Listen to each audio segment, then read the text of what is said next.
Hi there, I'm Kristine Weber. Welcome to my weekly live stream. I love to help mature yoga teachers let their wisdom shine. And today I've been thinking, well, the past couple of days I've been thinking a lot about gratitude because we're coming up on Thanksgiving holiday here in the United States. And yeah, there's a lot of problems with that holiday. But what I'd like to talk about today is the practice of gratitude, which sort of emerged, with the Theravada Buddhist kind of mindfulness meditation practices. And maybe it started to become popular 5 or 10 years ago. I'm not exactly sure when I first started to hear about it, but it was a while ago. But gratitude is also certainly part of the yoga tradition. So one of the mantras that you'll hear from it comes from the Bhagavad Gita.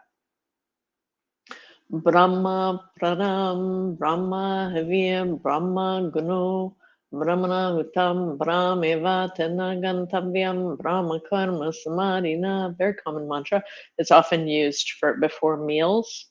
And it's basically saying gratitude to Brahma. Everything is Brahma. There's also a couple of parts that I've heard before that kind of get become part of that mantra, which is gratitude to the ancestors, gratitude to the rishis. Everything is Brahma. When I finish my work, I will become Brahma. That's part of that mantra. It's such a beautiful mantra, and it reminds us, it reminds us that there is an interconnection to everything. Everything is interconnected. There is an interdependency to everything. We're all very much connected. So the idea of gratitude is often presented, especially when I was a child. I remember very much like, what are you grateful for? Talk about what you're grateful for. Or you're not grateful. You're an ingrate. I heard that quite often too. And but the idea of gratitude is not about, I don't think it's about at all what you're grateful for. I don't think it's about stuff or even relationships as much as how it makes you feel to be in that state of gratitude. So I would like to show you a simple practice that you can do, a simple meditation you can do today to put you in that state, because it's the state of gratitude that shifts something in your nervous system and your vibration.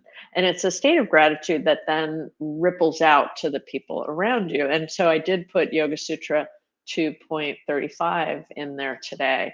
2.35, yeah, in my description today, because that sutra I think is even though it's about non-harming, I think it's totally applicable to this, to those who are established in non-harming. Others lose their hostile feeling. And I think when you're established in gratitude, it's a very similar thing. The very similar thing. So as we approach the holidays, as you come into, having to be with family that you may have different opinions about things, especially politics on, and how hard that can be. But when you're established in who you are, established in gratitude, established in non-harming, it changes the way people feel around you. So the simple practice is this: inhale, great. Exhale, full. That's it. Inhale, great. Exhale, full. And maybe your awareness is here at the heart center. Maybe put your hands on your heart. What if you did this? Inhale, great. Exhale, full for 1 minute, today, and maybe 1 minute tomorrow when you wake up. Maybe 1 minute before the doorbell rings and people come in. Maybe 1 minute before, you have to do something, be with people that maybe are challenging for you. Grateful meditation. Now, some people, when they meditate on gratitude, they just get trauma triggers from their childhood that tell them, oh, I have to think about what I'm grateful for. I don't want to do that. Totally understandable. So maybe you want to use something different and bring a sense of kindness to that part of yourself that feels triggered. Because when something feels triggered in you, it's trying to keep you safe. It's not a bad part of yourself. There's no bad parts of yourself. It's just a part of yourself that feels hurt and wounded and trying to keep you safe. So maybe instead you do kind on the inhale, ness on the exhale. Inhale, kind, and it should be kind. It lasts for the length of your inhale. Exhale, ness. with your hands here, bringing a sense of kindness and compassion to that part of yourself that may feel triggered, that may feel wounded. What if you did either one of those practices for maybe a minute or two today, and a few minutes, excuse me, a few minutes tomorrow, maybe a minute before you have to hang out with folks tomorrow? How would that change how you feel? How does gratitude make you feel? And how would it change how you are with other people? When we heal our own trauma, we then shift our relationships. We shift our relationships. We heal our relationships to others in our family, in our networks, in our communities. And there is no end to the potential for healing and how it can heal, how this can heal the trauma in our world.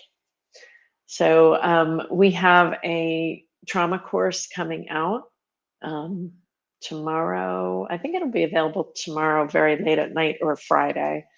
And I would love you to check it out. And what's different about this course is that it's not just about how to teach trauma sensitive yoga, although that is wonderful. I love that people are doing that. I love it's become popular.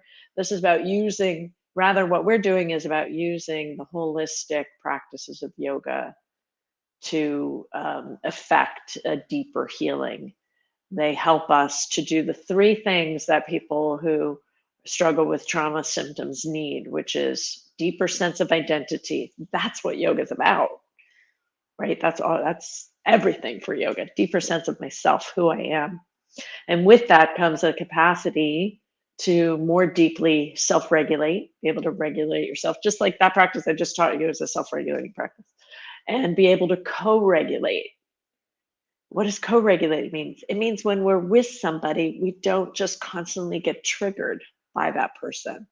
We can help that person to let their nervous system settle down and allow our nervous system to be settled down when we're in the presence with that person. Even somebody that we have a difficult relationship with, this is possible.